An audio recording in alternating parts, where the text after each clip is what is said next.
This man is alleged to have made billions of dollars from federal contracts stretching back decades. Associated Press reports that Iranian-born US businessman Farhad Azima was contracted to fly weapons into Iran in the mid-1980s. This part of what became known as the Iran-Contra scandal, which involved the illegal shipment of US arms to Iran. In 1991, he's said to have smuggled 18 tons of arms into Croatia during the Balkan War. The same year, according to AP, he signed a contract to transport US troops during the first US invasion of Iraq. More recently, he was paid $8 billion to supply food to US troops fighting in Afghanistan.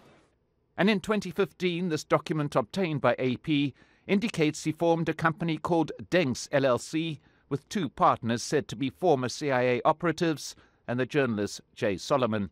Trying to balance all these different interests. Solomon was fired from his post of chief international correspondent by the Wall Street Journal Wednesday because of his alleged involvement with Farhad Azima. A prominent figure on the Washington social scene, he was also involved in what appears to be an attempt to clinch a deal to provide aircraft to the United Arab Emirates for surveillance operations in neighboring Iran. This email mentions Solomon was to present the proposal to the UAE at a lunch in Washington on April the 16th, 2015. Like the US, we want our sovereignty from the British.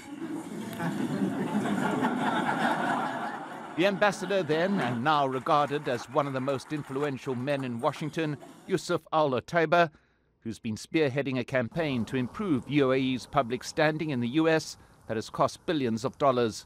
We have asked the UAE embassy whether there was a meeting with Jay Solomon on April the 16th, 2015. As yet, there's been no response. But the question remains whether there's been any contact between the UAE and an arms dealer under FBI investigation. And if so, to what extent this contravenes law governing the relationship between US individuals and foreign powers. Mike Hanna, Al Jazeera, Washington.